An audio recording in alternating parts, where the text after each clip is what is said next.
Hi friends ఈరోజు మనం flourish అనే వెబ్సైట్ గురించి తెలుసుకుందాం. ఆ వెబ్సైట్ ద్వారా చాలామంది యూట్యూబ్ ఛానల్సే రన్ చేస్తుంటారు అనమాట. ఓన్లీ ఆ వెబ్సైట్ని యూజ్ చేసి మాత్రమే. అంటే మనం ఇప్పుడు బార్ చార్ట్స్ చూస్తుంటాం, కొన్ని కంట్రీస్ మధ్య తేడా. ఇప్పుడు ఎంతమంది ఇంటర్నెట్ యూజ్ చేస్తున్నారని ప్రతి ఒక్క కంట్రీ మీద ఇట్లా సైడ్కి బ్యాక్ సైడ్ చూస్తారు కదా, ఇట్లా సేమ్ అటువంటివి ఎలా క్రియేట్ చేయాలో ఈరోజు తెలుసుకుందాం ఫ్రెండ్స్ ముందుగా గూగుల్లోకి వెళ్ళి ఫ్లోరిష్ అని టైప్ చేయండి.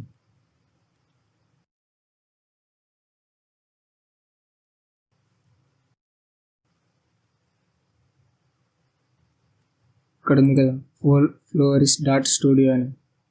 ఈ వెబ్సైట్కి వెళ్ళాక గెట్ స్టార్ట్ అని కొట్టేస్తే క్రియేట్ న్యూ విజువలైజేషన్ ఉంది. ఇలా కిందికి వస్తే చాలా ఉంటాయి అన్నమాట. ఇవన్నీ అవే. ఇప్పుడు బార్ చార్ట్లు మీరు చూసేటువంటివి అంటే మనం ఇక ఇలా చూస్తుంటాం కదా చాలా వీడియోస్లోనూ, ప్రతి కంట్రీ గురించి. ఈ చార్ట్లు దీంట్లో నుంచి మాత్రం క్రియేట్ చేయొచ్చు అనమాట. ఇప్పుడు మనం ఇందులో డేటా ఏమైనా చేంజ్ చేయాలంటే ఇక్కడ పక్కన డేటా అని ఉంది కదా, ఆ డేటాని క్లిక్ చేసి ఇక్కడ చేంజ్ చేసుకోవచ్చు మనం. ఏ ఇయర్ ఎంత ఉంది అని చెప్పి క్లిక్ చేస్తే ఫస్ట్ ఈ డేటా మొత్తం క్లిక్ చేసిన తర్వాత మనకి చార్ట్ వస్తుంది అనమాట.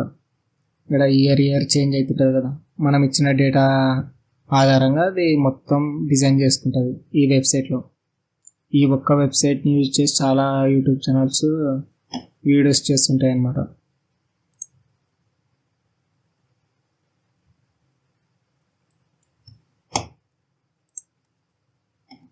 ఇలా ఓన్లీ ఇది మాత్రమే కాకుండా మనకి కింద చాలా ఉంటాయి. ఇప్పుడు మనం ఇది మాత్రమే చూసినాం కదా, ఇట్లా స్ట్రైట్ కూడా ఉంటాయి అన్నమాట. ఇలా పెరుగుతూనే ఉంటాయి. ఇప్పుడు ఏ కంట్రీ పాపులేషన్ ఏది అయినా కానీ మనం ఇక్కడ డేటా చేంజ్ చేసుకుంటే ఇప్పుడు మనకి ఇష్టం వచ్చినది పెట్టి ఇక్కడ సింబల్ పెట్టుకొని మన ఇష్టం వచ్చినది మనం చేసుకోవచ్చు అనమాట. ఇక్కడ చూసుకుంటే ఇవన్నీ ఉన్నాయి చూడండి, స్ట్రైట్ ఇట్లా చాలా ఉంటాయి దీంట్లో.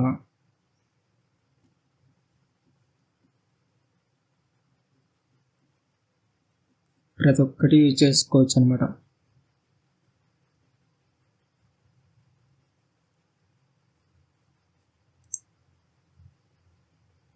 ఒకటేసారి ఇట్లా స్ట్రైట్ కాకోకుండా. ఫ్రెండ్స్, మీకు కనుక నా వీడియో కొంచెమైనా యూస్ఫుల్ అయింటే దయచేసి లైక్ చేయండి, సబ్స్క్రైబ్ చేయండి, కంపల్సరీ కామెంట్ చేయండి. మీరు ఎటువంటి వీడియోస్ని కోరుకుంటున్నారో నాకు తెలియాలి కదా. Thank you friends, bye.